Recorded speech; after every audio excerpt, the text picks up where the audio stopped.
Hello guys, welcome back to my channel. Welcome to another new fresh blog. Mini blog নিয়ে চলে এসেছি আবার তোমাদের সামনে। আমি সুচরিতা, তোমরা কেমন আছো? আমি খুব ভালো আছি। তো যাই হোক, ওপরে থাম্বেল টাইটেল দেখে বুঝে গেছো। তো তবুও আমি তোমাদেরকে দেখাবো যে কি করছি। আর এটা সবাই খাও, মানে প্রত্যেকেই এটা বাড়িতে রান্না হয় আমি জানি, তবুও আমার ইচ্ছা হলো তবুও তোমাদের সাথে একবার শেয়ার করলাম। যদি যারা যারা করোনি তারা করে খেয়ে দেখো যে ভালো লাগলো কিনা। আর ভালো লাগলে তো চ্যানেলটা সাবস্ক্রাইব করে পাশে থাকা বেল আইকনটি ক্লিক করেই দেবে তোমরা, তোমাদেরকে বলার কিছু নেই। তো চলো দেখা যাক। উপরে জলটা নিভিয়ে দিয়েছিস?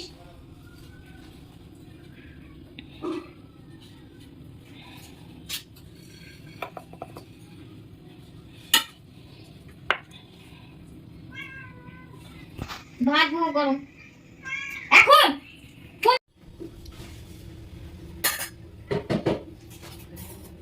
তো প্রথমেই আমি একটুখানি,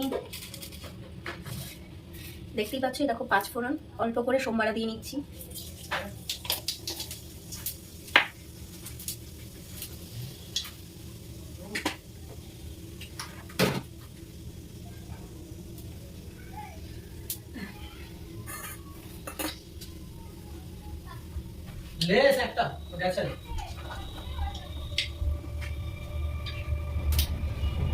দিয়ে দেবো কিউব করে কেটে রাখা ফুলকপি।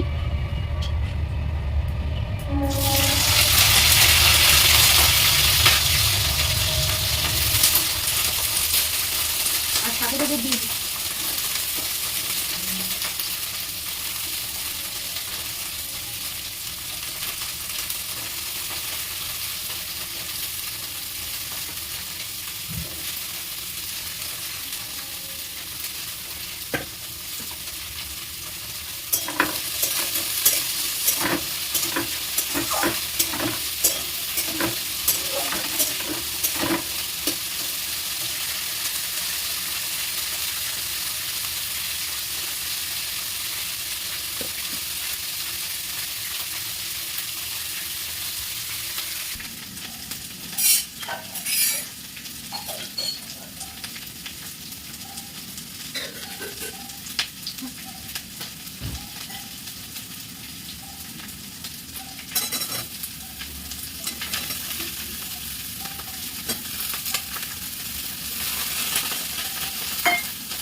গ্যাস করে দিয়ে ভাজতে হবে।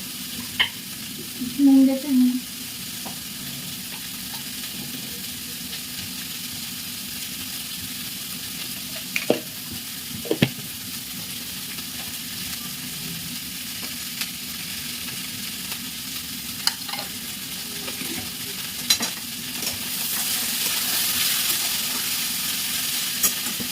গ্যাসটা একদম ছোটো ছোটো করে কাটলে ভালো।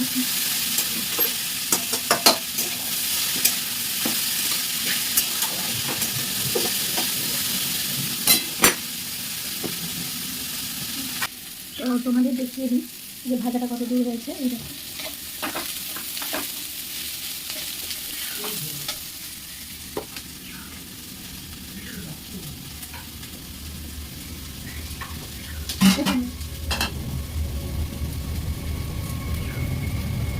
তো এটা ছিল আগের দিনের বাসি ভাত, তো সেটাই আমি দিয়ে দেবো।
তো দেখো আমি নিয়ে নিয়েছি ভাত ভাজা, আর শীতের সবথেকে বেস্ট খাবার হলো বেগুন মাখা। আমি ধনেপাতা দিই না, আমার ভালো লাগে না ধনেপাতা, আর তবে ধনেপাতার চাটনি আমি নিয়েছি, আর নিয়েছি হলো ডিমের অমলেট। তো চলো এবার খাওয়া দাওয়াটা শুরু করি। আজকের খাবার তো জাস্ট আমার প্রচণ্ড প্রচণ্ড প্রচণ্ড প্রিয় একটা খাবার। ও মানে মুখে তুলতেই যেন একটা তৃপ্তি, আর এরকম ঝরঝরা ভাত ভাজা, ডিমের অমলেট, বেগুন ভর্তা, আর সাথে হলো ধনেপাতা বাটা, জাস্ট জমে ক্ষীর। তো যাই হোক, এখানেই আমি আমার ব্লগটা শেষ করছি। নেক্সট ব্লগ নিয়ে আবার তোমাদের সামনে হাজির হব। তো চলো, যতক্ষণ ভালো থেকো, সুস্থ থেকো, টাটা।